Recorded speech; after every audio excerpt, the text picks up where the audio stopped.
Okay, we're looking at part four of our quiz videos for quiz two. This is for your fourth problem, which is from chapter 9, Monopoly.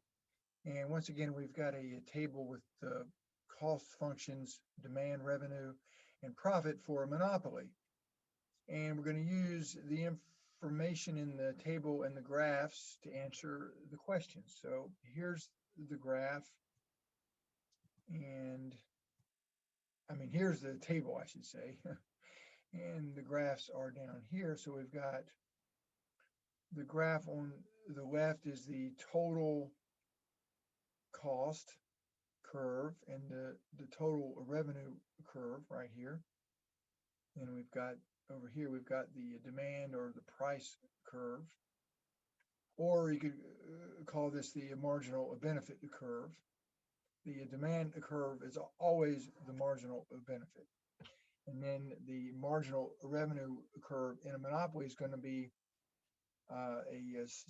it's going to be a downward sloping, just like the demand, just a steeper slope. And we've got the marginal cost curve here, and the average total cost curve here. And on your on the spreadsheet that I'm using here, let me just get to it. Let's see, 2.4 video. Okay, you're going to get in the quiz a table that looks like the one over here on the right. So you're going to need to be able to, well, you're going to be given to you quantity, demand, price, marginal revenue, marginal cost, average total cost, and you're going to need to compute total revenue, total cost, and profit. Okay, so let's jump back over to our questions and get right to it. So what is the total revenue, total cost, and profit for this monopoly if 3 units are produced and sold? So you're going to be asked, to compute the total revenue, the total cost, and the profit for different levels of output over here. And so the first one's asking for an output of a 3. So total revenue right here is simply going to be the price times the quantity. That's going to be the total revenue, which is a 1,000 times a 3, or a 3,000. Total cost is going to be the average total cost right here times quantity, and that's 333 times 3, which is 999. And then profit is going to be total revenue right here minus total cost, which is 2,001. So that's how you would easily compute those last 3 columns in your table. And you can also see an output of a 3. You can see closely. You can see not closely. You can see you can see approximately what they are here and here. Profit you'll have, and the profit is the difference. So you can see the approximate here on your graph, but you'll have to do some simple math in order to get the exact numbers here. Okay, so that's the same process is used for question 2. They're just asking and what the total revenue, total cost, and profit is in an output of 6. At 3, question 3, at what level of output is the demand curve for this monopoly inelastic? How do you know? Well, when you can either look at the total revenue curve over here or the marginal revenue curve over here. When total revenue starts to decrease, so when we go from here to here, then we know that the percentage change in price, the decrease in price, is greater than the percentage increase in quantity. So our demand at that point is inelastic. It's actually easier over here, because when a total revenue is decreasing, it means that a marginal revenue, or the change here, is negative.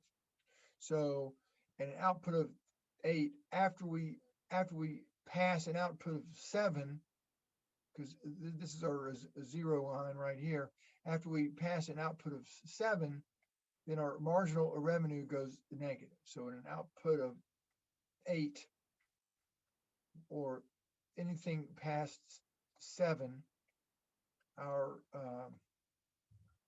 demand curve is going to be inelastic. And we can see on our table up here, we can see the marginal revenue right here goes negative at an output of 8. So once we pass an output quantity, a production quantity of a 7, once we get up to an output of 8 in a price of 500 on the demand curve, we are inelastic, which would be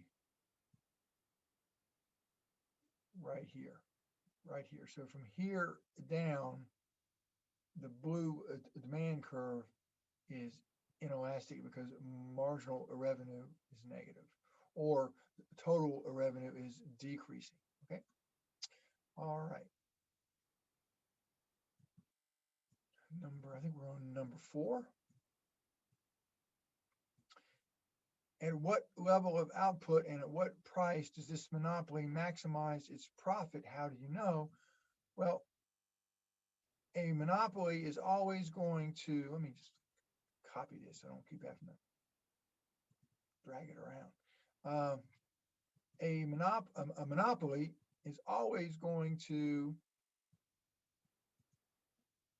produce where marginal cost is green curve right here. Marginal cost equals marginal revenue, and we can see that's an output of 5 right here. Now we can use our table and just see that in an output of 5, marginal cost right here equals marginal revenue right here. This is where they're equal. Okay, an output of 5. And it's asking you, let's see, what did it ask you? What am I asking you? I'm asking you the output and the price. So an output of 5, the price is 800 right there. And you can see on the graph, you can see that in an output of 5, we move up to the demand curve to find our price. So we find our output where marginal revenue equals marginal cost, and we find our price by moving straight up from there to the higher demand curve, and at that point, the price is 800, okay? And what is the dollar amount, we're on number 5, of this monopoly's profit at the profit maximizing level of output? So we know that we're going to maximize our profit at an output of 5. So the question is, what is the profit? And we can see that that's where it's the highest if we figure all these profits out. And the way you'll figure out the profit is you need to know what the total cost is, and you need to know what the total revenue is, and just subtract total cost from the total revenue, and you'll get a profit. So you'll obviously figure out the total revenue by multiplying price times the quantity, right? So you get 4,000, and then you'll get the total cost by multiplying average total cost right here times quantity. I mean, times the price. I mean, wait a minute. Times quantity. So we're going to multiply that. We're going to multiply average total cost, which is a 330 right here, times our quantity right here, and we're going to get a 16 to 50, which is our average total cost right here. And then we're simply going to subtract, we're going to take our total revenue and subtract from that our total cost, which is 1650. So minus 1650.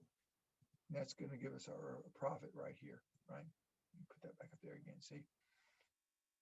And we don't have to figure out all these profits. You'll know that where they produce, where marginal revenue equals marginal cost, that is the level of output where you're going to see the highest profit. And you can also see it graphically. If you look down here, the graph over here on the left, at an output of 5, the space here between between a total revenue and a total cost is the highest. I mean, it's kind of hard to see it. So this is an approximate, but if you would do the math up here, you'll see that that's where it is the highest. Barely, but it's the highest. Okay. Now, there's a couple more things I want to point out about a monopoly that you're going to be asked, I am sure. If you're asked, is this monopoly productively efficient where they're producing? And the answer would be no, because they're producing here at an output of 5. And we know that a firm is productively efficient when they're operating at the minimum average total cost. And the minimum average total cost, you can actually see on the graph, is down in here. And if we jump up here and look at the table, grab one of these, we can see that the minimum average total cost is 313 right here, an output of 4. And we're going to maximize our profit at an output of 5, so we're not going to be quite we're not going to be as productively efficient as we possibly could be. That would be an output of 4. Now, you also might be asked, is this monopoly allocatively efficient? Now, a perfectly competitive firm is always going to be allocatively efficient, because marginal cost is always going to equal marginal benefit, right? A marginal benefit here for a perfectly competitive firm is your price, is your demand, is your marginal revenue, is also your marginal benefit. And they're going to produce where marginal benefit is either greater than or equal to a marginal cost. That's what we call allocatively efficient. Well, in a monopoly, where marginal cost equals marginal benefit would be here, right? And we're actually producing at 5, so we're producing with a price higher than the allocatively efficient price, and at a quantity lower than the allocatively efficient quantity. So a monopoly is never allocatively efficient, because they do not produce where a marginal benefit or demand equals a marginal cost. They produce where marginal revenue equals a marginal cost, which is going to be a price higher than what is allocatively efficient and at a quantity lower. So that's something just good to know about monopolies. Okay, stay tuned for part 5.